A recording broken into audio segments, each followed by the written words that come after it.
problem. I can go in my chair. I'm only a mile away. It's not a big deal, but I'm just too damn lazy. So, but anyway, All I right, I love buddy. Zoom, but I love that for I love the whole Zoom thing for that reason. You can just So, and I love being there last Sunday at the barbecue at the event. It was fun. Thank you. Okay, thank Yeah. you. Thank you, Bunny. And Mhm. uh, just to answer your earlier question, Diane usually types in in the chat write checks to New Covenant Worship Center because our bank account is still New Covenant Worship Center. So Okay. Okay. yeah, and yeah, Mhm. Okay. Okay.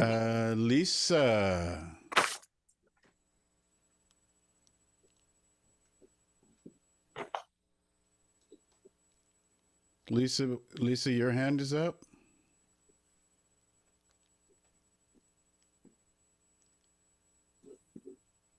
Sorry, it was, but I've got something going on right now. So All right. Uh, sounds like we have Clint and Julia here. All right.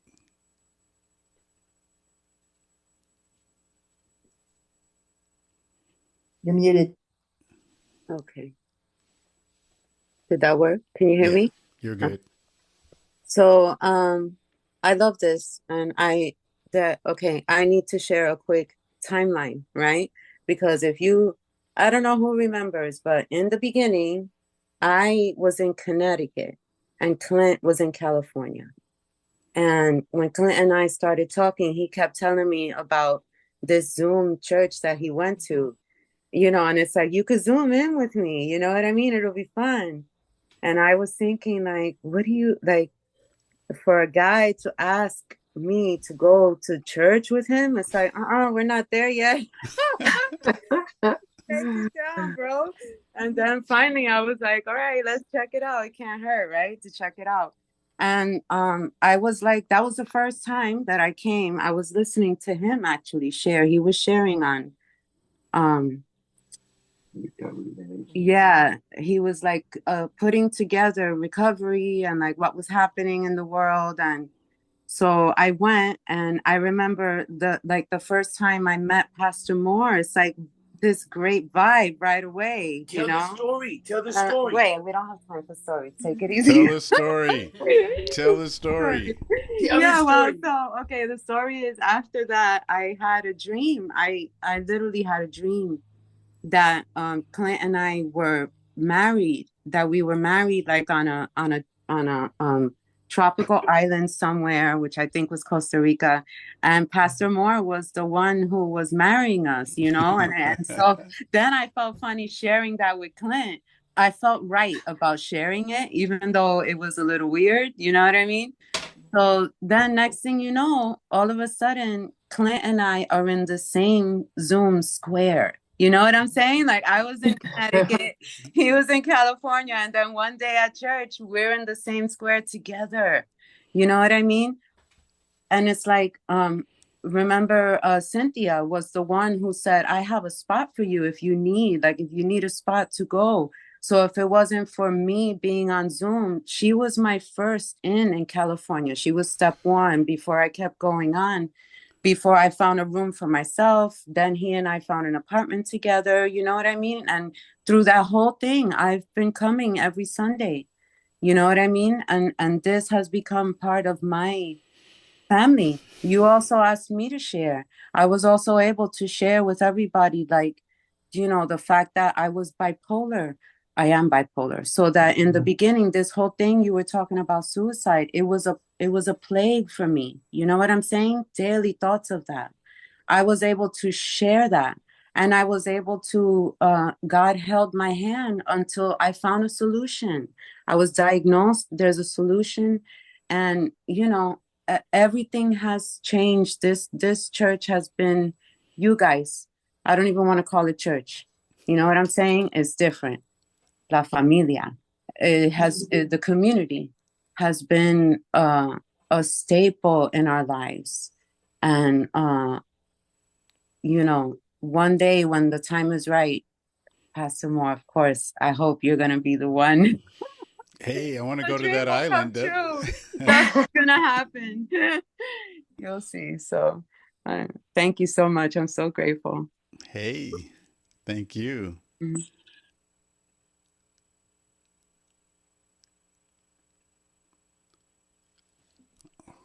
Well, I thought I left some gaps in the story, in the history, but no more hands. Okay, Ana Rosa. I mean, I think Julia touched on what I wanted to say, and it's just emphasizing that concept of familia. Like I've never been part of a congregation that felt so much like familia, and that's so powerful. And I wish that everybody had access to something like this because I think it would change their lives. So we should definitely tell our friends and family about this place so that we can bring them into the fold because the more the merrier, right? For sure. I know that, just what you just said, Ana Rosa. I know that we have encounters with people and they seem excited about it. They are, and then they say they're going to be here and then we don't see them. I know that happens a lot. Can you believe that happened to me 3 times this week? Yeah. Um, I met somebody in an unusual way that I knew who attended our church in the 90s. And the same week I met someone else who I don't even know if she knows the other person who attended our church in Santa Barbara in the 90s. They were so excited and they said they were going to be here today. I didn't ask them to come. They were just so excited. So I don't know what it is that happens, but I know that all of us do this, right? I know that all of us have people that are excited about the idea of what we're doing.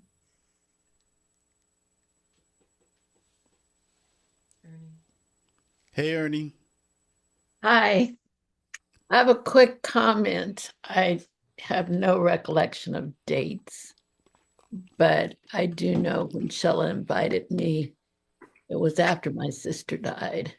But my comment is someone in this wonderful family said, I love Zoom because now I see people's faces, not just the back of their heads. And you can sometimes actually meet more people because of Zoom, even if you're not talking to them. And then I've waited to meet those people in the rooms, and I don't always get to choose who's going to be in my room. And today somebody knocked me out of my room. And so that's you, huh, David? No, we were in your room and someone said Ernie was here and she disappeared. And it wasn't me. I hadn't touched anything yet. But anyway, I love that about Zoom. Also, it gives us a chance to talk to people we may not have otherwise talked to. And I've learned a lot about people who I may not have had that opportunity to talk to. So that's my quick comment. Thank you, Ernie. And we have Jade.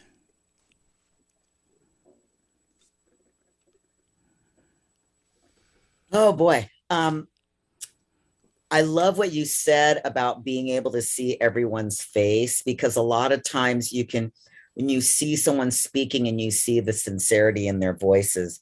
And when we look on this collective, when you're on Zoom and you hit the gallery button and you're looking, I don't know, some of y'all might remember the Brady Bunch where they had them all stacked up. And right now, what I'm seeing is a collective of blended, beautiful, all different cultures, colors, beliefs on our little Jesus Collective Brady Bunch thing. And I just thought that was the cutest thing to look at. So there you go.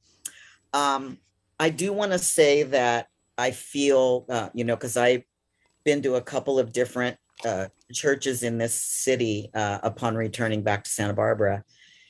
And this is the one place where I felt like I didn't have to apologize for who I am, and that I could actually be my authentic self and say what I needed to say, even if it was uncomfortable.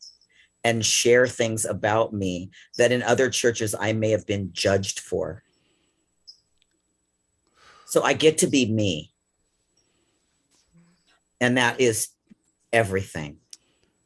Oh boy, Thank you for that. that is so meaningful.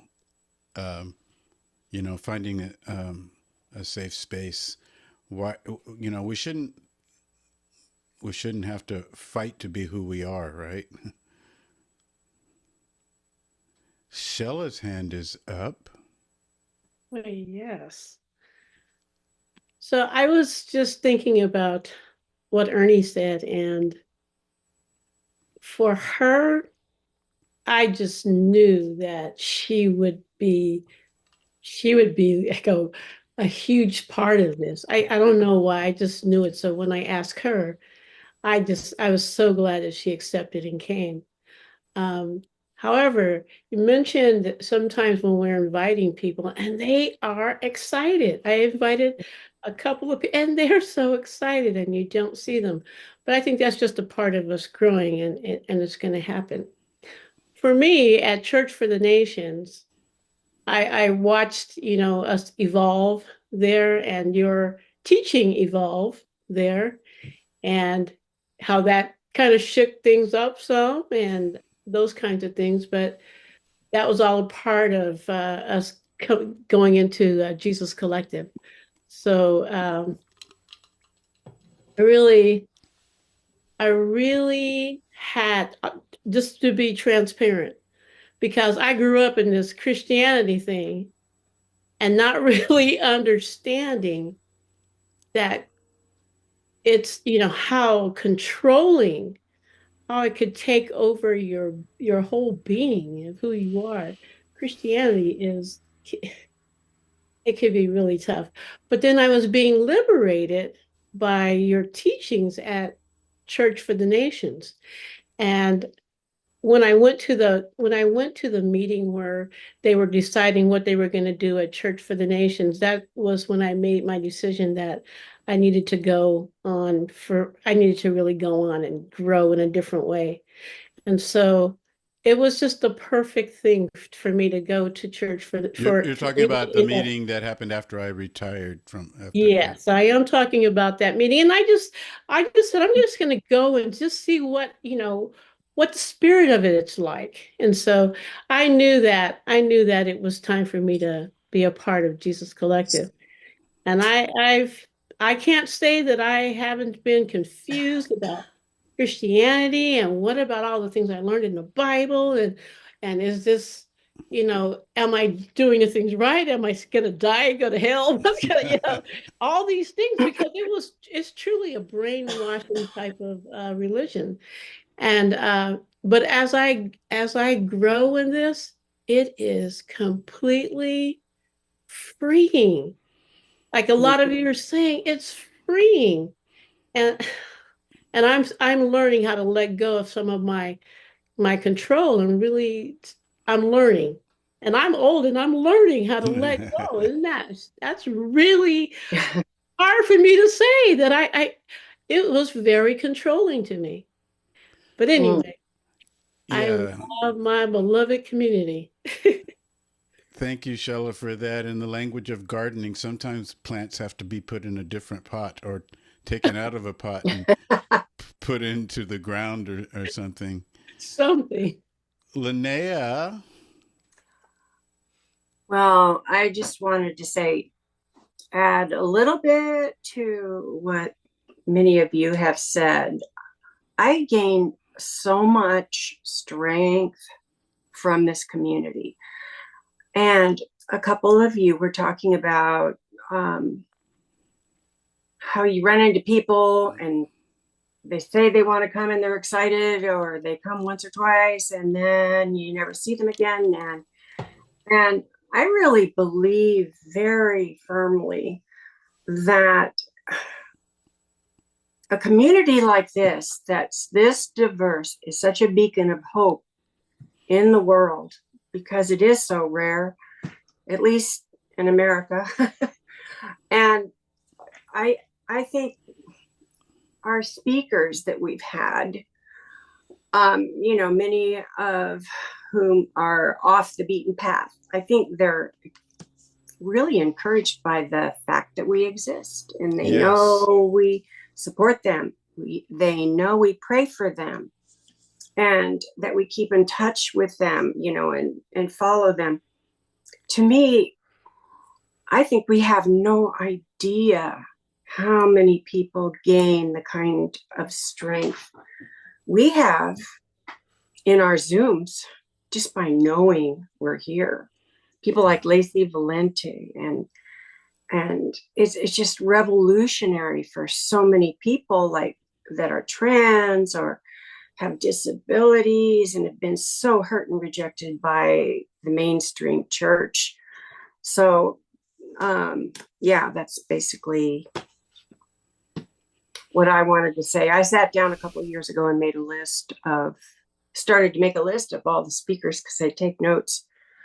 And what a job. I mean, I know you named some highlights, but there are so many really amazing people that have been our speakers. And I do thank you for putting that all together. Yeah, it was a beautiful season. We don't have as many now, mainly because we just can't afford it right now, because we do give honoraria, and some of them, they really, they make a decision, this is the way they make a living, and they have to decide, should I speak here or speak there, and that kind of thing. Michael.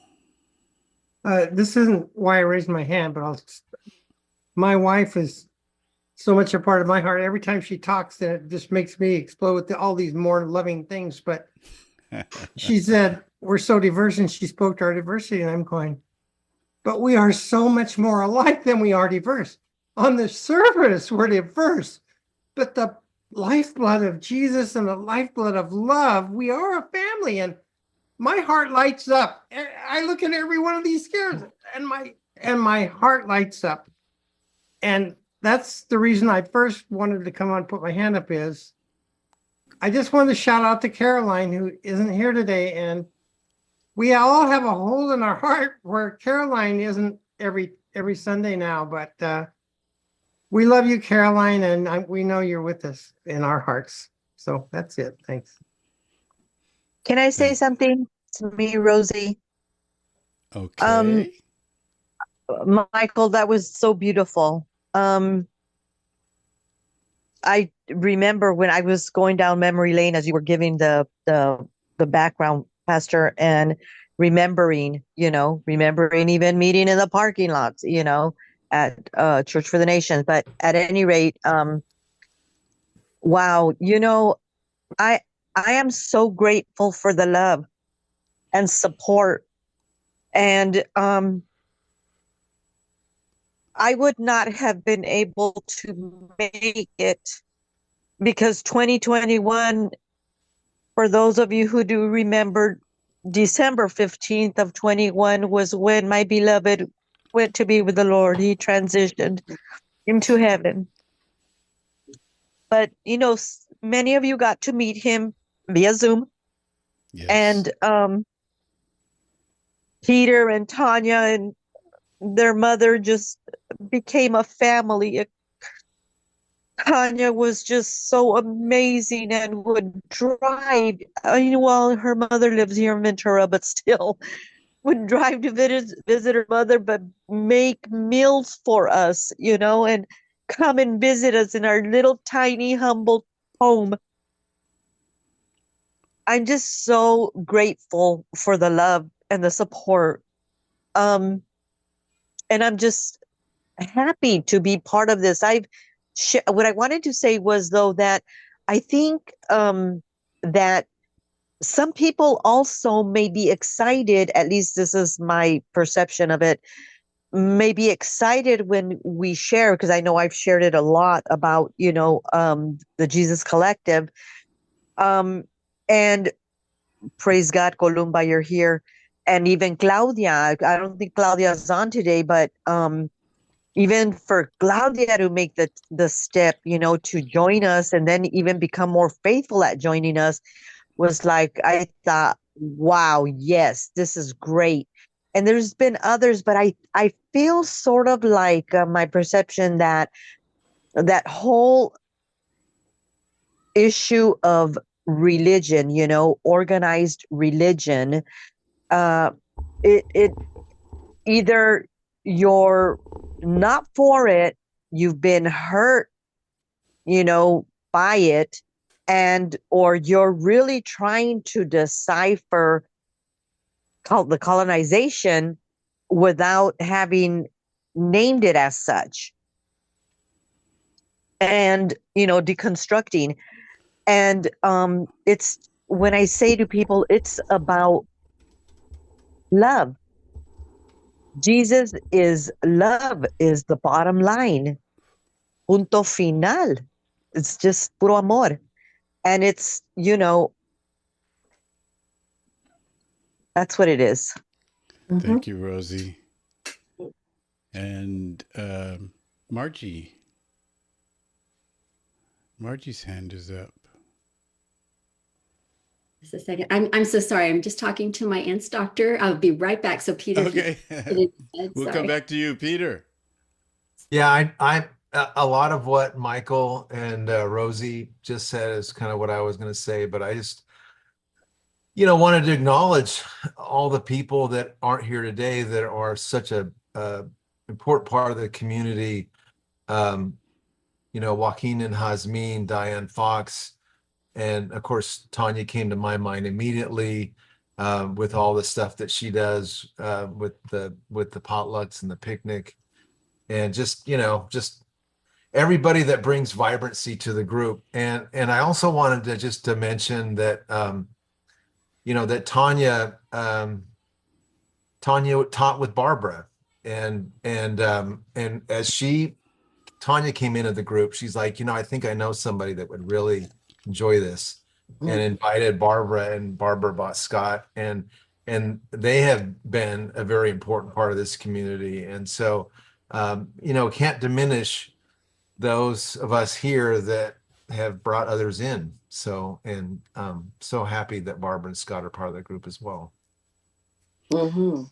Thank you, Peter.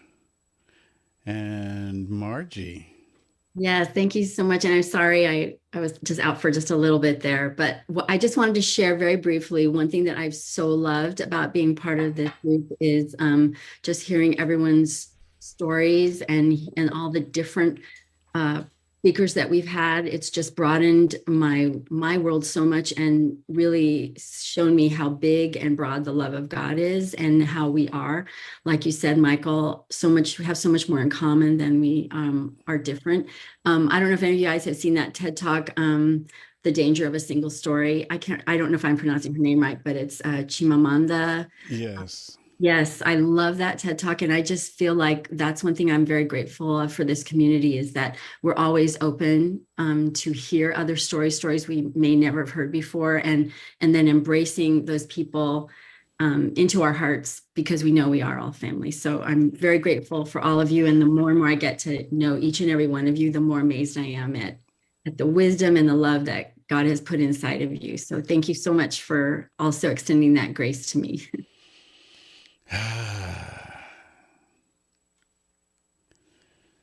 So, there are no more hands, and so hang on. I want to say one last thing. When you, some of the mistakes, were clerical or whatever or over Zoom or whatever, emails, things like that, oversights on my part. I just want to point out that these past 4 years are the first time in like 40 years that I have functioned without office staff. So it is Diane, my son Matt, and me, and I wouldn't, honestly, I wouldn't have it any other way except there are things that, that slip through the cracks. And yet it's so organic. Matt's hand is up. Matt Lowe. Hey y'all. Yeah, I just had speaking, I guess, of the people that transitioned to this group from New Covenant. I think something that's stuck with me from the time, the Zoom transition and COVID and things of that sort is there's also people that we've lost, and people that we still, carry with us, but yeah, they're not here. Not so much like the people that have passed and transitioned, but people that are just not on with the Zoom thing. They didn't transition with us. And, and that could be part of our failure, but it's also just a personal thing. And it's still sad. Like it's not on any particular person's thing. It just didn't match that person. And these people were vital aspects of our community. And so that there was a loss for a part of us. I know Jesus Collective kind of came together during COVID digitally, virtually. But for some of us, this period was, well, for all of us, it was a period of loss, but for our community, this transition was seen as a period of loss. And we did come together in person during COVID still kind of later on at that other church, which kind of gave some of us some opportunity to kind of come back together. But I'm thinking of people like Jesse, and we had a drummer named Eric, and Big Ed, and Little but Big John, and just so many people that yeah, just I still think of very, very fondly.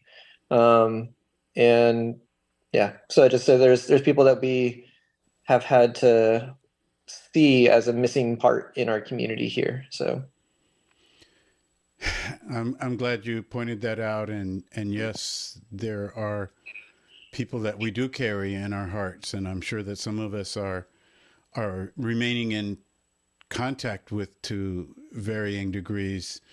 But yeah, they are important to us, and in fact, there are 2 or 3 of them that continue to support us financially, even though we don't see them. They either send checks or Venmo or, something like that, Givelify. And we would not, we would not be functioning without those contributions. When I took the leap to retire from Church for the Nations, I don't know how many people know, but at that point, Church for the Nations up until 2020 covered most of my pay package. And, we just took a leap. Our income here online was increasing at that time. That is not the case in this moment, but I don't like to harp on it, because I do know that there are folks among us who, give thousands of dollars a year. And part of me is saying, I wonder if you can really afford it and that kind of thing. And I don't want it to sound, if I say we need more revenue, I don't want those people to feel to feel like they're not doing enough. So that's something that is a big consideration for us as we move forward. And some of it will be solved certainly if we bring in new friends. Anyway, we're on a little bit longer than usual today. Margie is going to lead us in communion. I thank God for each and every one of you, and I thank God for Margie. Thank you. So if everyone could just gather whatever they have. I just have bread and I only have milk today. But I'm going to read first from a book, This Here Flesh by Cole Arthur Riley. She says, "This is my body broken. This is my blood drained. Eat, drink. Do this in remembrance of me." It is clear and beautiful that some of us belong to a God who tells us to consume his body and blood in remembrance. What do the body and blood have to do with memory? How do they connect us to the story of liberation? It means something that the Eucharist, this lasting ritual of the presence and memory of God, is a physical nourishment as much as it is spiritual. I once went to a church that gave everyone a whole slice of bread and they actually buttered it. It felt wrong, but they had something so right. I love that we don't just bow to the bread, we eat it. The body of God entering our bodies, and I think God's supposed to taste good. So the thing that I felt like God was just speaking to me is like, I wonder what the disciples thought when they were eating together with Jesus at what was to be the Last Supper. They didn't know what was going to happen in the next few days. And when Jesus said, these words, I wonder if what were they were thinking, like, were they thinking about how much meaning and purpose that he had brought to their lives? What were they thinking about how he had brought this diverse group of people together and gave them a sense of family and belonging, kind of like with us. So I just wanted to focus on some of the beautiful things that Jesus has brought into our lives, and that he lets us get to consume his essence, his sense of who he is, and get to embody that love and that joy and that gratefulness. I always think of that Psalm where God says he places the lonely into families. So that's always a precious one for me. So as we take the bread, and I actually got buttered bread today, just in honor of let's enjoy God. Let's just take the bread and let us celebrate. So I'm just going to actually just read that scripture. And he took bread, gave thanks, and broke it and gave it to them, saying, "This is my body given for you. Do this in remembrance of me." So let's take and eat.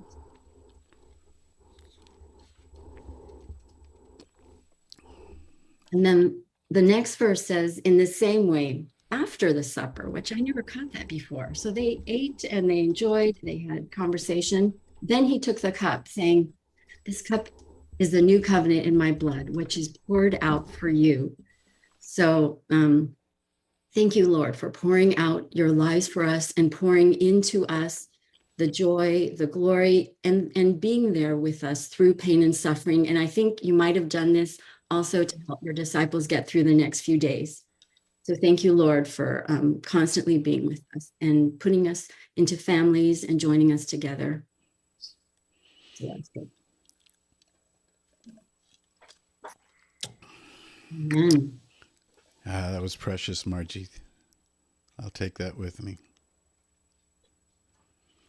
Everybody have a wonderful rest of your Sunday. If you want to shout out to somebody after the credits, then